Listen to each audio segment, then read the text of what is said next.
Hello दोस्तों, स्वागत है आपका एजुकेशन हब ऑनलाइन चैनल में। और दोस्तों, इस वीडियो में मैं आपको बताऊंगा रीजनिंग के टॉप 5 क्वेश्चन। और दोस्तों, मैंने इस वीडियो में उन्हीं ही प्रश्नों को शामिल किया है जो आपके हर आगामी परीक्षा में बार बार पूछे जाते हैं।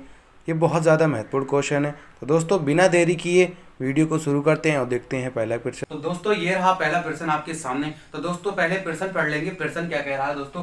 प्रश्न कह रहा है दोस्तों, दी गई श्रृंखला में लुप्त संख्या ज्ञात कीजिए। लुप्त संख्या यानी कि दोस्तों हमें मिसिंग नंबर ज्ञात करना है। तो दोस्तों, पिछली वीडियो में हमने आपको बताया था, जहां पर दोस्तों ये क्वेश्चन मार्क चिन्ह लगा होता है वहां पर हमें लुप्त संख्या ज्ञात करनी होती है। ठीक है दोस्तों। तो दोस्तों, पहले हम देखेंगे ये जो हमारी श्रृंखला चल रही है वो किस तरीके से चल रही है। उसी प्रकार हमें दोस्तों ये जो हमारे 4 ऑप्शन दिए गए हैं उनमें से हमें देखना है कि कौन सा हमारा ऑप्शन सही है। सिलेक्ट करके वहां पर क्वेश्चन मार्क के चिन्ह के स्थान पर हमें यहाँ पर रखना है। तो दोस्तों, पहले हम श्रृंखला देखेंगे, हमारी जो श्रृंखला है वो किस तरीके से चल रही है। ठीक है दोस्तों। तो दोस्तों हम श्रृंखला देखते हैं। तो दोस्तों, पहले हमारे यहाँ 123 लिखे हैं, फिर 120 हो गए हैं, फिर उसके बाद में 111 हो गए। यानी कि दोस्तों ये जो हमारी श्रृंखला चल रही है वो कैसे चल रही है दोस्तों? घटते हुए क्रम में चल रही है। कैसे चल रही है? घटते क्रम में चल रही है। तो दोस्तों, अगर हम 123 में से 3 माइनस कर दें, कितने दोस्तों? 3, सिर्फ 3 माइनस कर दें तो कितने बचते हैं दोस्तों? 120 बचते हैं। उसी प्रकार दोस्तों, अगर हम 120 में से दोस्तों 4 माइनस कर दे तो 116 बचते हैं। तो दोस्तों, उसी प्रकार अगली में देखेंगे, 116 में से दोस्तों अगर हम 5 माइनस कर दें तो दोस्तों 111 बचते हैं। तो दोस्तों, आपने देखा कि यहाँ क्या हो रहा है, यानी कि 3 पहले घटाए हमने, उसके बाद में 4 घटाए, उसके बाद में हमने 5 घटाए। फिर दोस्तों अगली संख्या जो हमारी 111 है, इसमें हमें कितने घटाने होंगे? 6, यानी कि 6 माइनस करना होंगे इसमें 111 में से। जब हम दोस्तों 111 में से 6 माइनस करेंगे तो यहाँ हमारे क्या आ जाएंगे? 105 आ जाएंगे। ठीक है दोस्तों, यानी कि यहाँ हमारे 105 आ जाएंगे। और दोस्तों अगर हम 105 में से दोस्तों माइनस कर देंगे 7 तो दोस्तों हमारे यहाँ 98 आ जाएंगे। ठीक है दोस्तों। तो दोस्तों आपने देखा कि यहाँ 105 आए, क्वेश्चन मार्क चिन्ह के स्थान पर कितने आए दोस्तों? 105 आए। तो दोस्तों हम देखेंगे कि हमारे कौन से ऑप्शन में दोस्तों 105 लिखे हैं, वही हमारा ऑप्शन सही होगा। तो दोस्तों हम देखते हैं, हमारे ऑप्शन नंबर बी में 105 लिखे हैं। तो दोस्तों हमारा ऑप्शन नंबर बी जो है वो बिल्कुल करेक्ट हो जाएगा। तो दोस्तों हम उम्मीद करते हैं ये प्रश्न आपकी बहुत अच्छी तरीके से समझ में आया होगा, और अगर ये आपकी परीक्षा में आएगा तो आप इसको बहुत आसानी से सॉल्व कर लेंगे। तो दोस्तों चलते हैं प्रश्न नंबर 2 की ओर। तो दोस्तों ये रहा प्रश्न नंबर 2 आपके सामने। तो दोस्तों पहले प्रश्न पढ़ लेते हैं। प्रश्न क्या कह रहा है दोस्तों? प्रश्न कह रहा है दोस्तों, दी गई श्रृंखला में लुप्त संख्या ज्ञात कीजिए। इसमें भी दोस्तों हमें क्या करना है? लुप्त संख्या यानी कि मिसिंग नंबर ज्ञात करना है। तो दोस्तों हमें पहले श्रृंखला देखना होगी कि श्रृंखला जो हमारी है वो किस तरीके से चल रही है। फिर उसके बाद में हमारी ये जो 4 ऑप्शन दिए गए इसमें से हमें आंसर सेलेक्ट करके यहाँ प्रश्न चिन्ह के स्थान पर लिखना होगा। तो दोस्तों पहले हम श्रृंखला देखते हैं, श्रृंखला जो हमारी है वो किस तरीके से चल रही है। ठीक है दोस्तों। तो दोस्तों हम श्रृंखला देखते हैं। तो दोस्तों पहले हमारे यहाँ 7 लिखे हैं, उसके बाद में 9 हुए हैं, फिर 9 के बाद दोस्तों 12 हुए, फिर 12 के बाद 17 हुए, फिर 17 के बाद दोस्तों 24 हुए, फिर 24 के दोस्तों बाद 25 हुए, 25 के बाद दोस्तों क्वेश्चन मार्क चिन्ह है। यानी कि दोस्तों ये जो हमारी श्रृंखला वो कैसे चल रही है दोस्तों? बढ़ते हुए क्रम में चल रही है। कैसे चल रही है दोस्तों? बढ़ते हुए क्रम में। ठीक है दोस्तों। तो हमें क्या करना है? पहले हमें श्रृंखला देखनी है कि हमें क्या हुआ है ऐसे इस श्रृंखला में। ठीक है दोस्तों। तो दोस्तों यहाँ हमारे 7 लिखे हैं और यहाँ कितने लिखे हैं? 9। तो दोस्तों यहाँ 7 में क्या हुआ है? 7 में दोस्तों 2 प्लस हुए हैं। क्या हुए हैं? 2 प्लस हुए हैं, सभी 7 2 9 हो गए। ठीक है दोस्तों। उसी प्रकार दोस्तों यहाँ 9 लिखे हैं। 9 में दोस्तों कितने प्लस हुए हैं दोस्तों? 9 में दोस्तों 3 प्लस हुए, उसके बाद 12 हो गए। फिर दोस्तों 12 में क्या हुए दोस्तों? 5 जुड़ गए हैं। कितने? 5 जुड़ गए हैं दोस्तों। उसके बाद दोस्तों 17 हो गए, यानी कि 12 5 17। और 17 में दोस्तों क्या हुए? 17 में दोस्तों 7 जुड़ गए हैं, इसीलिए 17 और 7 24 हो गए दोस्तों। यहाँ पर 7 जुड़ गए। उसके बाद दोस्तों 17 के बाद दोस्तों कितने? दोस्तों 17 के बाद 11, यानी कि 11 जोड़ दिए हैं इन्होंने, 11 प्लस कर दिए तभी 35 हो गए। उसके बाद दोस्तों 35 के बाद क्या जुड़ेगा? तो दोस्तों आपने ये देखा कि दोस्तों ये जो संख्याएं निकल कर आई हैं 2 और 3 5 7 और 11, तो दोस्तों ये जो हमारी संख्या निकल के आई हैं, तो आप ये देखें कि ये जो संख्याएं निकल कर आई हैं वो कैसी संख्याएं हैं। तो दोस्तों अगर हम आपको बताएं कि 2 3 5 7 और 11 ये जो हमारी संख्याएं निकल कर आई हैं वो क्रमागत अभाज्य संख्याएं हैं। कैसी संख्याएं दोस्तों? क्रमागत अभाज्य संख्याएं। तो दोस्तों आपको पता है 2 के बाद क्रमागत जो अभाज्य संख्या आती है वो 3 होती है, और 3 के बाद दोस्तों 5 होती है, और 5 के बाद दोस्तों 7 होती है, और 7 के बाद दोस्तों 11 होती है। तो दोस्तों 11 के बाद क्रमागत अभाज्य संख्या कौन सी आएगी? तो दोस्तों 11 के बाद जो क्रमागत अभाज्य संख्या होगी वो दोस्तों कौन सी आएगी? वो दोस्तों आएगी हमारी 13, यानी कि 13 संख्या होगी क्रमागत अभाज्य संख्या। तो दोस्तों हमें यहाँ 35 में कितने प्लस करना है? तो दोस्तों हमें 35 में यहाँ दोस्तों 13 प्लस करना है। तो दोस्तों हमें 35 में 13 प्लस कर देंगे जब हम, तो दोस्तों जब 35 में दोस्तों 13 प्लस कर देंगे तो इसमें दोस्तों हमें सिलेक्ट करना होगा कि हमारे यहाँ पर आंसर कौन सा आएगा। तो दोस्तों जब यहाँ हमारे 35 लिखे हैं, और दोस्तों हम अगर 35 में दोस्तों जब 35 में दोस्तों जब हम 13 यहाँ पर ऐड कर देंगे तो दोस्तों हमारे कितने हो जाएंगे? 48, यानी कि दोस्तों 48 हो जाएंगे। तो दोस्तों 48 हो जाएंगे यहाँ पर, और देखेंगे कि हम 48 कौन से ऑप्शन में दिए गए हैं, वही हमारा ऑप्शन सही हो जाएगा। तो दोस्तों हम देखते हैं हमारा 48 जो है वो ऑप्शन नंबर ए में लिखा है। तो दोस्तों हमारा ऑप्शन नंबर ए बिल्कुल सही हो जाएगा। तो दोस्तों मैं उम्मीद करता हूँ ये भी प्रश्न आप बहुत अच्छी तरीके से समझ गए होंगे, और अगर ये आपकी परीक्षा में आएगा तो आप इसको बहुत आसानी से सॉल्व कर लेंगे। तो दोस्तों अगर वीडियो पसंद आती हो तो वीडियो को लाइक जरूर कर लें। तो दोस्तों प्रश्न नंबर 3 की ओर चलते हैं और देखते हैं प्रश्न नंबर 3। तो दोस्तों ये रहा प्रश्न नंबर 3 आपके सामने। तो दोस्तों पहले प्रश्न पढ़ लेते हैं, प्रश्न क्या कह रहा है। तो दोस्तों प्रश्न कह रहा है दी गई श्रृंखला में लुप्त संख्या ज्ञात कीजिए। लुप्त संख्या यानी कि दोस्तों मिसिंग नंबर, इसमें भी हमें क्या करना है दोस्तों? लुप्त संख्या ज्ञात करनी है। तो दोस्तों पहले हम देखेंगे कि हमारी लुप्त संख्या कहाँ लिखनी है। तो दोस्तों पिछली वीडियो में मैंने आपको बताया था कि दोस्तों यहाँ पर क्वेश्चन मार्क चिन्ह दिया होता है, वहां पर हमें दोस्तों लुप्त संख्या ज्ञात करनी होती है। दोस्तों ये जो 4 ऑप्शन दिए गए हैं इसमें हमारा आंसर छिपा होता है, उसमें से हमें सिलेक्ट करके यहाँ प्रश्नवाचक चिन्ह के स्थान पर हमें लिखना होता है। तो दोस्तों पहले हमें श्रृंखला देखनी होगी कि हमारी जो श्रृंखला चल रही है वो किस तरीके से चल रही है। ठीक है दोस्तों, तो दोस्तों हम पहले श्रृंखला देखेंगे तो हमारी श्रृंखला किस तरीके से चल रही है। तो दोस्तों पहले हमारे यहाँ 28 हैं, फिर दोस्तों 28 से 32 हुए, फिर दोस्तों 32 से दोस्तों 41 हुए, और 41 से दोस्तों 57 हुए, फिर 57 से दोस्तों 82 हुए।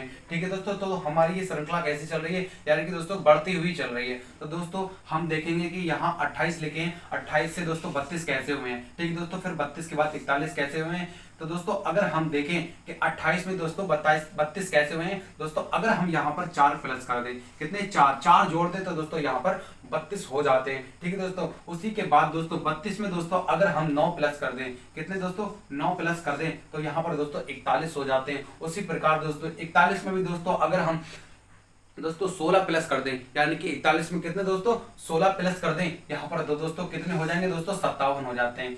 41 में दोस्तों 16 प्लस करने के 16 यानी कि 16 प्लस करने के बाद यहाँ 57 हो जाते हैं। फिर दोस्तों 57 में दोस्तों अगर हम कितने ऐड कर दें, यहाँ जो यहाँ पर 82 हो जाए, तो दोस्तों अगर हम 57 में दोस्तों यहाँ पर 25 जोड़ दें, उसके बाद दोस्तों 82 हो जाते हैं। तो दोस्तों आपने देखा यहाँ पर 4 प्लस करें, उसके बाद में 9 प्लस करें हैं, फिर उसके बाद में दोस्तों 16 ऐड करें हैं, फिर उसके बाद में 25 यानी कि 25 ऐड करें। तो दोस्तों ये कैसी संख्याएं चल रही है, बढ़ते क्रम में चल रही है। और दोस्तों ये जो 4, 9, 16 और 25 ये क्या है दोस्तों हमारे स्क्वायर है। किसके स्क्वायर है, यानी कि जो 4 है वो 2 का स्क्वायर है दोस्तों, और 9 है जो दोस्तों वो 3 का स्क्वायर है, और 16 जो है दोस्तों वो 4 का स्क्वायर है, और 25 जो है दोस्तों वो 5 का स्क्वायर है। यानी कि दोस्तों 2 दूनी 4, 3 तिया 9 और 4 चौक 16 और 5 25 दोस्तों, यानी कि दोस्तों ये जो संख्याएं बढ़ रही हैं वो स्क्वायर के रूप में बढ़ रही हैं। उसी प्रकार दोस्तों जो हमारी अगली संख्या आएगी दोस्तों यहाँ 5 के बाद 6 आएंगे, तो दोस्तों यहाँ 6 का स्क्वायर होगा, और दोस्तों 6 का स्क्वायर कितना होता है, यानी कि 6 चंग 36 होते हैं। तो दोस्तों हमें 82 में कितने ऐड करना होंगे यहाँ पर, तो दोस्तों हमें यहाँ पर प्लस करना होंगे 36। उसी प्रकार हमारे दोस्तों यहाँ पर अगली संख्या होगी। तो दोस्तों यहाँ पर हमें 82 में अगर हम 82 में यहाँ पर 36 ऐड कर दें, यानी कि 36 अगर प्लस कर दें तो दोस्तों हमारे यहाँ पर कितनी संख्या आएगी। तो दोस्तों अगर हम 36 में 82 ऐड कर दें तो दोस्तों हमारे यहाँ पर क्या संख्या आएगी दोस्तों 118, यानी कि दोस्तों हमारी जो संख्या निकल कर आई है वो 118 आई है। तो दोस्तों हम ऑप्शन देखेंगे कौन सी हमारे ऑप्शन में हमारे 118 लिखे हैं वही हमारा ऑप्शन सही होगा। तो दोस्तों हमारे ऑप्शन नंबर ए में 118 लिखे हैं, तो दोस्तों ऑप्शन नंबर ए हमारा बिल्कुल सही हो जाएगा। और मैं उम्मीद करता हूँ दोस्तों ये प्रश्न आपकी बहुत अच्छी तरीके से समझ में आया होगा, और अगर ये आपकी परीक्षा में आएगा तो आप इसको बहुत अच्छी तरीके से सॉल्व कर लेंगे। और दोस्तों हम आपको बता दें कि हम लास्ट में आपसे एक क्वेश्चन जरूर करेंगे, जिसका आंसर आपको दोस्तों कमेंट में लिखकर देना। तो दोस्तों चलते हैं प्रश्न नंबर 4 की ओर और देखते हैं प्रश्न नंबर 4। तो दोस्तों ये रहा प्रश्न नंबर 4 आपके सामने। तो दोस्तों पहले एक बार प्रश्न पढ़ लेते हैं, प्रश्न क्या कह रहा है, उस तरीके से हमारा प्रश्न आधा सॉल्व हो जाता है। ठीक है दोस्तों, तो दोस्तों पहले प्रश्न पढ़ लेते हैं। प्रश्न क्या कह रहा है, प्रश्न कह रहा है दोस्तों, उस विकल्प को चुने जो तीसरी संख्या से उसी तरह संबंधित है जैसे दूसरी संख्या पहली संख्या से संबंधित है। यानी कि दोस्तों हमें क्या करना, इन 4 ऑप्शन में एक विकल्प चुनना है। यानी कि दोस्तों ये जो 41 54, यानी कि ये दोस्तों 54 और 41 आपस में इन दोनों का कोई संबंध है, उसी तरीके से हमें यहाँ पर एक विकल्प चुनना है कि 32 का किससे संबंध होगा। दोस्तों पहले श्रृंखला देखेंगे, ये जो श्रृंखला चल रही है उसमें क्या हुआ है दोस्तों, यानी कि ये जो 54 और 41 का क्या संबंध है आपस में, उसी प्रकार 32 का अगली संख्या से क्या संबंध होगा। यानी कि दोस्तों यहाँ होगा क्या है, तो हमें पहले वो देखना होगा। तो दोस्तों यहाँ 54 लिखे हैं और यहाँ 41 लिखे हैं। दोस्तों अगर हम देखें कि यहाँ 54 लिखे हैं और हम 5 और 4 को अगर जोड़ दें तो दोस्तों कितने हो जाते हैं, 9 हो जाते हैं दोस्तों वो। और अगर दोस्तों 9 का स्क्वायर करें हम तो 9 में 81 होते हैं, लेकिन इसका कोई मतलब नहीं बनता, यानी कि ये बिल्कुल भी नहीं होगा। तो दोस्तों अगर हम 5 और 4 को 9 जोड़ लें फिर भी कुछ नहीं होगा, और अगर 54 में कुछ जोड़ दें फिर भी ये नहीं होगा। तो दोस्तों दूसरी टेक्निक अपनानी पड़ेगी हमें, यानी कि दूसरे मेथड से सॉल्व करेंगे। यानी कि दोस्तों यहाँ कितने लिखे हैं, ये दोस्तों 54 लिखे हैं। तो दोस्तों हमें करना क्या है दोस्तों, 5 का स्क्वायर कर देना, यानी कि दोस्तों 5 का स्क्वायर कर देंगे और दोस्तों हम 4 का भी स्क्वायर कर देंगे। ठीक है, तो दोस्तों 5 का स्क्वायर जब करेंगे तो दोस्तों कितने हो जाएंगे, 25 हो जाएंगे। ठीक है दोस्तों 25 हो जाएंगे, और 4 का स्क्वायर कितना होगा दोस्तों, 4 का स्क्वायर 4 से 16 हो जाएगा। तो दोस्तों 25 और 16 का दोस्तों जोड़ लेंगे, 25 और दोस्तों जब 16 को हम जोड़ेंगे तो दोस्तों वो 41 हो जाएंगे। यानी कि दोस्तों इन दोनों को क्या किया है, इन दोनों का दोस्तों स्क्वायर कर दिया है, उसी प्रकार से दोस्तों यहाँ 41 हो गए दोनों का स्क्वायर करने पर। तो दोस्तों अगली भी जब हमने इन दोनों में स्क्वायर किया है तो दोस्तों अगले भी हम क्या करेंगे, स्क्वायर ही करेंगे। यानी कि दोस्तों यहाँ हमारे 3 लिखे हैं, दोस्तों कितने लिखे हैं, यहाँ 3 लिखे हैं, और दोस्तों अगले हमारे यहाँ पर 2 लिखे हैं, यानी कि ये जो 32 लिखे हैं। तो दोस्तों जब हम 3 का स्क्वायर करेंगे, 3 का स्क्वायर करेंगे तो 3 3 9 हो जाएंगे, और दोस्तों जब 2 का स्क्वायर करेंगे तो 2 दूनी 4 हो जाएंगे। तो दोस्तों जब इन दोनों को जोड़ लेंगे तो 9 4 13 हो जाएंगे, यानी कि यहाँ 13 हो गए। तो दोस्तों हमारे यहाँ पर कितने आएंगे, यहाँ 13 आएंगे। तो दोस्तों पहले हम ऑप्शन में देख लेंगे कि कौन सा हमारा ऑप्शन सही है। तो दोस्तों हमारा ऑप्शन नंबर यहाँ पर तीसरा, यानी कि ऑप्शन नंबर सी सही है। तो दोस्तों यहाँ पर ऑप्शन नंबर सही तीसरा यानी कि सी सही हो जाएगा। तो दोस्तों मैं उम्मीद करता हूँ ये प्रश्न आपकी बहुत अच्छी तरीके से समझ में आ गया होगा, और अगर ये प्रश्न आपकी परीक्षा में आएगा तो आप बहुत आसानी से इसको सॉल्व करेंगे। तो दोस्तों चलते हैं प्रश्न नंबर 5 की ओर और देखते हैं प्रश्न नंबर 5। और दोस्तों अगर वीडियो आपको पसंद आती हो तो दोस्तों वीडियो को लाइक जरूर कर दें। तो दोस्तों चलते हैं प्रश्न नंबर 5 की ओर और देखते हैं प्रश्न नंबर 5। तो दोस्तों ये रहा प्रश्न नंबर 5 आपके सामने। तो दोस्तों पहले प्रश्न पढ़ लेते हैं, प्रश्न क्या कह रहा है। प्रश्न कह रहा है दोस्तों, उस विकल्प को चुनें जो तीसरी संख्या से उसी तरह संबंधित है जैसे दूसरी संख्या पहली संख्या से संबंधित है। यानी कि दोस्तों इसमें भी हमें क्या करना है दोस्तों, ये 5 जो लिखे हैं वहाँ 5 से 25 कैसे हो गए हैं, अगली संख्या में देखना है कि 6 से क्या अगली संख्या आएगी। यानी कि दोस्तों ये 5 जो लिखे हैं उन 5 को क्या किया है जो यहाँ 25 हो गए हैं, और दोस्तों अगली संख्या में देखना हमें जो यहाँ 6 लिखे हैं तो उसको किस तरीके से आगे कन्वर्ट किया है, यानी कि ये क्वेश्चन मार्क चिन्ह के स्थान पर क्या आएगा। तो दोस्तों देखते हैं हम यहाँ हमारे यहाँ 5 लिखे हैं दोस्तों, अगर हम 5 में 20 जोड़ दें, यानी कि दोस्तों यहाँ हमारे 5 लिखे हैं और 5 में दोस्तों अगर हम प्लस कर दें यानी कि 20 तो कितने हो जाते हैं दोस्तों, यहाँ 25 हो जाते हैं। ठीक है दोस्तों, उसी प्रकार हम अगली संख्या में देखेंगे कि हमारे यहाँ 6 लिखे हैं, कितने दोस्तों यहाँ 6 लिखे हैं, और अगर यहाँ हम प्लस कर दें 20 यानी कि दोस्तों यहाँ प्लस कर दें 20 तो कितने हो जाएंगे, यानी कि यहाँ 26 हो जाएंगे। तो दोस्तों अगर हम इस तरीके से करेंगे तो ये हमारा बिल्कुल भी नहीं होगा, यानी कि ये जो मेथड है हमारा बिल्कुल भी गलत हो जाएगा। तो दोस्तों ये वाला मेथड हमें बिल्कुल नहीं अपनाना है। तो दूसरे तरीके से करते हैं दोस्तों, दूसरे तरीके से कैसे होता है, यानी कि दोस्तों यहाँ 5 लिखे हैं,